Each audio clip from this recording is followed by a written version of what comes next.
Unang pahina ng Aklat ng Pahayag 22. Nais mong markahan ito sa iyong Biblia. Narito, ako'y darating ng mabilis. Ngunit ang totoo, marami sa atin ay nabubuhay na parang ang kanyang kaharian ay malayo pa. Hindi tayo nabubuhay sa isang likas na gising na kalagayan sa katunayan na maaring dumating ng ating Panginoon Hesus anumang oras, na ang pagbabalik ni Hesus ay malapit na. Sinabi ng ating Panginoon Hesus, narito, ako'y darating ng mabilis, at ang gantimpala ay nasa akin upang ibigay sa bawat isa ayon sa kanyang ginawa. Kaya't ang nais kong gawin ngayon, mga minamahal na kaibigan, ay gisingin tayo sa kung gaano kalapit ang pagbabalik ng ating Panginoong Jesucristo, dahil binigyan tayo ng ating Panginoong Hesus ng mga palatandaan na magdudulot sa atin ng kaalaman na malapit na ang panahon. Nababasa natin ang marami sa mga ito sa Mateo 24 at sa buong pahina ng salita ng ating Panginoong Diyos, maging ito man ay luma at bagong tipan. Nais kong ipahayag sa inyo ang mga ilan sa mga palatandaan ito na nakikita natin na nagaganap sa kasalukuyan, na dapat magdulot sa atin ng kaalaman kung gaano na tayo kalapit. Una, tinanggal na ang moral ng mga absoluto na batay sa nasusulat na salita ng ating Panginoong Diyos at 10 utos mula sa lipunan natin. Inalis na nila ang 10 utos mula sa pag-aari ng publiko. Mas maganda siguro sabihin mula sa pag-aari ng pamahalaan. Alam natin ang lahat ng mga paghihigpit ngayon tungkol sa pagdadala ng anumang uri ng relihiyon sa anumang uri ng politika, ang pagkakahiwalay ng iglesia at estado. At higit pa sa roon, ang kultura na ating kinakabitan ngayon ay tinaboy ng moralidad na nakuha natin mula sa Biblia. At alam ko, ako'y nagsasalita sa mga taong pare-pareho ng pananampalataya. Kaya't ngayon, kung tayo ay nanatili sa moralidad na itinakda sa atin sa 10 utos ng salita ng Diyos, tayo ngayon ay tinuturing na parang mga dinosoryo. Tinuturing tayo na hindi na makabago. Tinuturing tayo na hindi na relevant. Tinuturing na tayo ay mas mababa. Mula sa lumang panahon, walang koneksyon at hindi na aayon sa panahon. Inilalayo tayo dahil inalis na ang Diyos sa ating kultura. Ito ay pangunahing palatandaan na malapit nang dumating ang ating Panginoong Hesus. Nakikita natin ngayon na nagaganap ang pagpapatupad ng mga hula sa Biblia, ang kalituhan tungkol sa pagkakakilanlan sa sexual. Sa simula, nilikha ng ating Panginoon ang tao, lalaki at babae. Hindi tayo nilikha na may mga pronoun na namarkahan na iba sa lalaki o babae. Pero ngayon, may malaking kalituhan sa lipunan.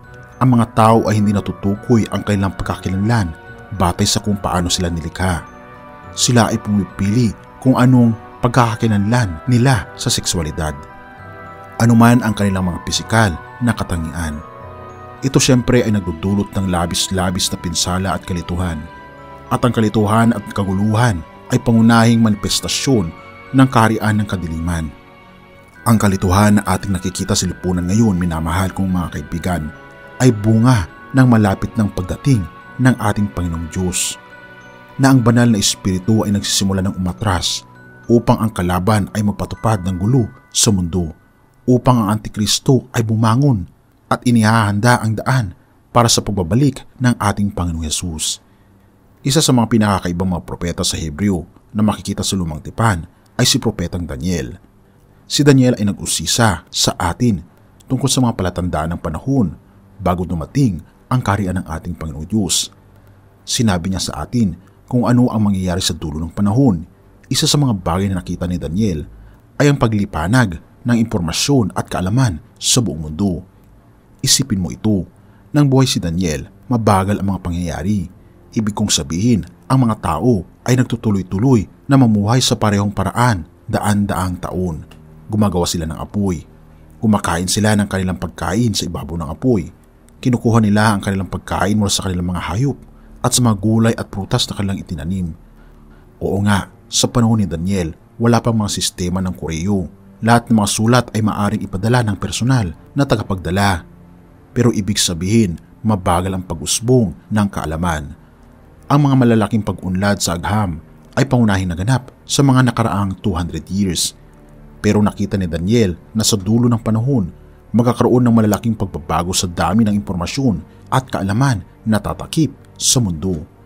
At syempre, ngayon, maaari mong hanapin sa iyong telepono sa pamamagitan ng pag-google sa internet ang sagot sa halos lahat ng tanong.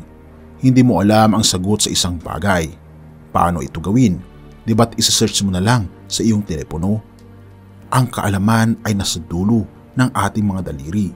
At para sa lahat ng kaalaman na ito, nagpapadali ito ng buhay sa maraming paraan. Pero hayaan mo akong itanong ito sa iyo. Mas masaya ba ang lipunan? Maaring mas madali sa maraming paraan. Pero mas masaya ba tayo? Hindi ko iniisip, kundi nakita na ito ni Daniel bago ang kaharian ng Diyos ay tuluyang dumating sa ating mundo. Minamahal ko mga kaibigan, ang kaalaman ay tatakip sa buong mundo at tayo ay namumuhay. Minamahal ko mga kaibigan, sa panahon ng kaalaman. Wala akong oras na talakayin ang marami pang palatandaan ngayon.